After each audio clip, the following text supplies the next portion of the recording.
Hello बच्चों, अच्छे हैं आप लोग। पढ़ाई कर रहे हैं मन से। हाँ, पढ़ाई लिख लिख के करना है, प्रैक्टिस। एग्ज़ाम नज़दीक आ रहा है। ओके, वीडियो जो भी भेजते हैं हम, वो टाइप रहता है, इम्पोर्टेंट क्वेश्चन ऑब्जेक्टिव का रहता है। ओके, उसमें कुछ सब्जेक्टिव भी छिपा हुआ रहता है क्वेश्चन। जैसे आज के क्लास में कराएंगे ऑर्डर ऑफ रिएक्शन, मतलब मोस्ट इम्पॉर्टेंट टॉपिक है केमिकल काइनेटिक्स का। सबसे इम्पोर्टेंट टॉपिक में से है ऑर्डर ऑफ रिएक्शन, पूरे चैप्टर में यूज आया है। तो ऑर्डर ऑफ रिएक्शन पे किस टाइप से, तो डेफिनेशन ही पूछता है एग्जाम में। ऑर्डर ऑफ रिएक्शन क्या होता है, तो आप लिखिए पहले डेफिनेशन, फिर हम एक ऑब्जेक्टिव का पूरा इस पर जितना पूछ रखा है 10-15 साल बैक पहले जितना पूछ रखा है सब करा देंगे। ओके, तो लिखिए ऑर्डर ऑफ रिएक्शन क्या होता है। It is sum of power of concentration of reactant in rate law equation. It may be 0, 1, 2, 3, 4, even fraction 1/2, 3/2, etc. Okay, जैसे रेट लॉ इक्वेशन दिया हुआ है, रेट लॉ इक्वेशन आपको गिवन है। रेट इक्वल टू के, ए पर पावर 1, बी पर power 2, ए पर पावर 1, बी पर पावर 2। इस रिएक्शन के लिए ऑर्डर ऑफ रिएक्शन होगा, देखिए दोनों को ऐड कर दीजिए। इस पर पावर कितना है, 1 है, इस पर पावर कितना है, 2, तो 1 + 2 कितना आ गया, ये थर्ड ऑर्डर का रिएक्शन। मतलब ये रिएक्शन किस ऑर्डर का है, ये थर्ड ऑर्डर रिएक्शन हो गया। किस ऑर्डर का ये रिएक्शन हो गया, ये थर्ड ऑर्डर रिएक्शन है। कौन सा ऑर्डर हो गया, थर्ड ऑर्डर। ओके, हिंदी वाले बच्चे लिखिए तो अभिक्रिया की कोटि क्या होती है, इसका डेफिनेशन आप लिखिए तभी याद रहेगा। वेग नियम समीकरण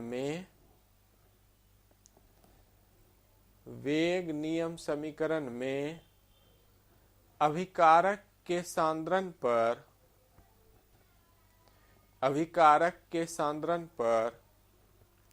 उपस्थित घातांक के योगफल को, अभिकारक के सांद्रण पर उपस्थित घातांक के योगफल को अभिक्रिया की कोटि कहते हैं। इसका मान 0, 0, 1, 2, 3, इवन फ्रैक्शन 1/2, 3/2, एक्सेट्रा हो सकता है। ओके, तो हमने इंग्लिश में देखिए लिख रखा है यहाँ।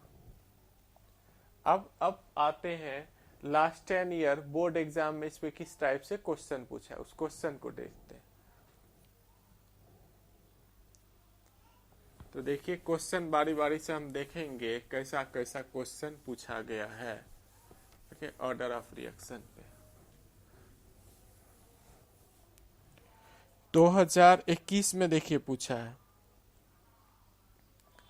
2021 में पूछा गया है for zero order reaction A plus B ये C+D बना रहा है और बोल रहा है कि ये जीरो ऑर्डर रिएक्शन है, तो इसका रेट लॉ कैसा होगा। ये किस ऑर्डर का है, ये जीरो ऑर्डर रिएक्शन है। तो यदि ये जीरो ऑर्डर रिएक्शन है, इसका रेट कैसा होगा, रेट लॉ कैसा होगा। तो इसका रेट हम लोग लिखेंगे, रेट इक्वल टू के, ए पर पावर 0, बोल रहा है जीरो ऑर्डर है, बी पर पावर 0, ए पर पावर 0 और बी पर पावर 0, यही आंसर हो गया। okay? ऐसे ही करना।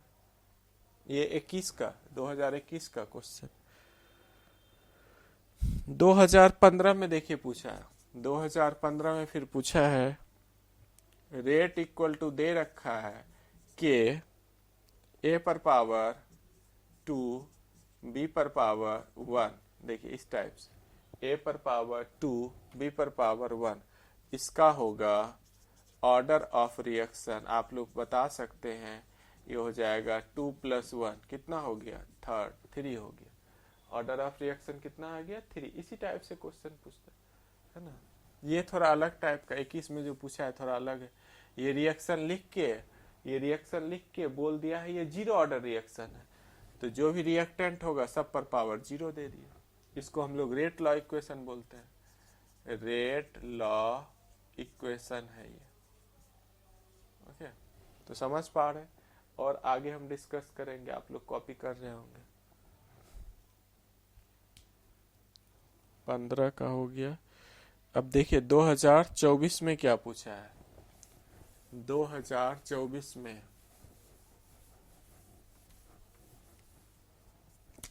2024 का क्वेश्चन है dx by dt equal to k h पर पावर 1/2 और b पे पावर 1/2। ये ऐसा दे रखा है। dx by dt instantaneous rate है। अब इसको देखकर ऑर्डर ऑफ रिएक्शन बताना। इसका ऑर्डर ऑफ रिएक्शन होगा, इसका ऑर्डर ऑफ, देखिए एक बार हिंदी हम यहाँ लिख चुके हैं। ऑर्डर ऑफ रिएक्शन का मतलब अभिक्रिया की कोटि। बार बार दोनों लैंग्वेज बोलेंगे तो पढ़ा ही नहीं पाएंगे। ओके, तो यहाँ पर लिखा हुआ है ऑर्डर ऑफ रिएक्शन हो गया 1/2 प्लस 1/2। ये 1/2 2 1 आ गया, यही आंसर होगी। देखिए 24 में ऐसा ही क्वेश्चन पूछा, आगे 25 में भी इसी टाइप से क्वेश्चन रहे। तो ये 24 का था। अब देखिए 2020 में और 2024 दोनों साल पूछा है, इंपॉर्टेंट है। Rate of reaction depends upon, rate of reaction किस पे डिपेंड करता है। ओके, रेट ऑफ रिएक्शन, ये इंपॉर्टेंट क्वेश्चन है। तो हम लिख रहे हैं, देखिए 2020 में 2024 दोनों साल पूछा है। 2020 में 2024 में rate of reaction depends upon, rate of reaction depends upon, किस पे डिपेंड करता है, मतलब अभिक्रिया का वेग, अभिक्रिया का वेग निर्भर करता है, निर्भर करता है, किस पे करता है। इसका आंसर है एक्टिव मास, एक्टिव मास पे डिपेंड करता है। रेट ऑफ रिएक्शन किस पे डिपेंड करता है, एक्टिव मास। हम लोग जो मोलरिटी यूज करते हैं वो एक्चुअली मोलरिटी वहां पर नहीं होता है, वहां एक्टिव मास होता है। ओके, जो रेट लॉ इक्वेशन में k इंटू मोलरिटी, तो वहां एक्टिव मास होता है। एक इंपॉर्टेंट ऑब्जेक्टिव है आपका। Rate of reaction, rate of reaction depends upon active mass. Rate constant किस पे डिपेंड करता है, ये भी कई बार पूछा है। Rate constant depends upon temperature only. Rate constant depends upon temperature. वेग स्थिरांक वेग स्थिरांक ताप पर निर्भर करता है। वेग स्थिरांक किस पे डिपेंड करेगा, टेम्परेचर पर। और आर्हेनियस इक्वेशन उसको बताता है। आर्हेनियस इक्वेशन, आर्हेनियस इक्वेशन से पता चलता है k equal to A, k equal to A e पर power minus e A by R T. ये आर्हेनियस इक्वेशन है, यहाँ से पता चलता है। रेट कांस्टेंट और टी में रिलेशन कहाँ से पता चला, आर्हेनियस इक्वेशन से। k equal to A e पर पावर माइनस ये by R T, e exponents है। ओके, कॉपी कर लिए होंगे। और देखिए ऑर्डर ऑफ रिएक्शन पे और किस तरह का क्वेश्चन पूछा है।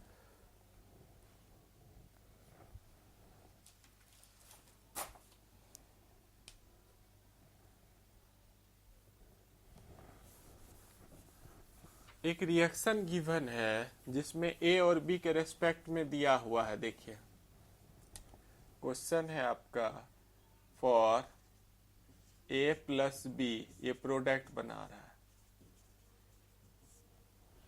प्रोडक्ट बना रहा है with respect to A, reaction is first order, reaction is first order. Question ये लिख रहे हैं reaction is first order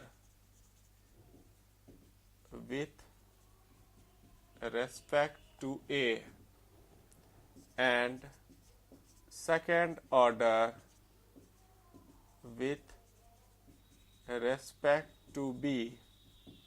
With respect to B, reaction is first order with respect to A, second order with respect to B. A number में write the rate law equation.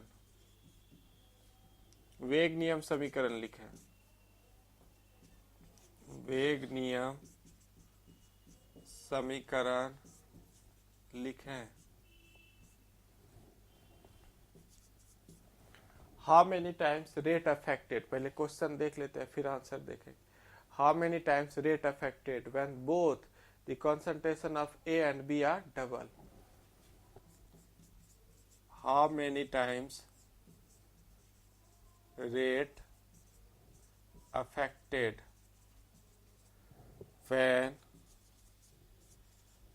concentration of A and B both are double. हाँ, आप question देख लीजिए. हिंदी वाले जो बच्चे हैं question लिख सकते हैं. क्वेश्चन कह रहा है A प्लस बी क्या बना रहा है, प्रोडक्ट बना रहा है. क्वेश्चन में कह रहा है ए के, लिखना चाहते हैं आप क्वेश्चन लिखिए तब आंसर हम सॉल्व कराएं. ए के प्रति जो इसका ए पार्ट है ऊपर में जो स्टेटमेंट, ए के प्रति अभिक्रिया प्रथम कोटि की है.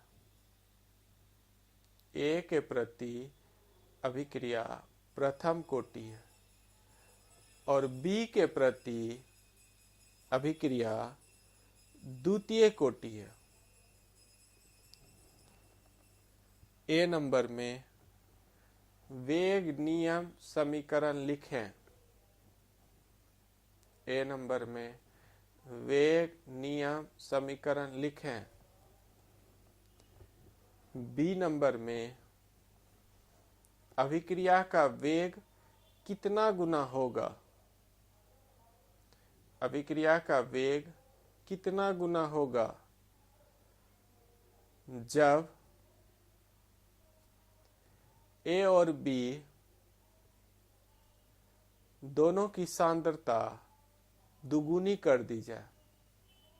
ए और बी दोनों की सांद्रता दुगुनी कर दी जाए. तो देखिए हम सॉल्व कर रहे हैं.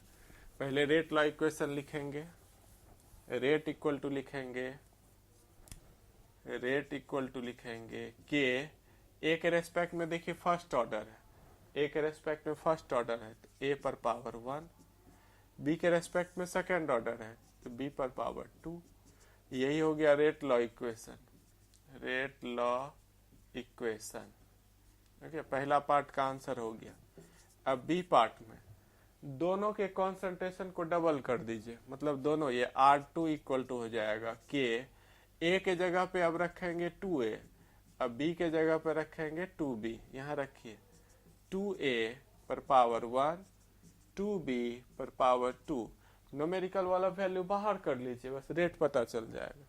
तो यहाँ 2 पर पावर 1, 2 पर पावर 2, के A पर पावर 1, B पर पावर 2.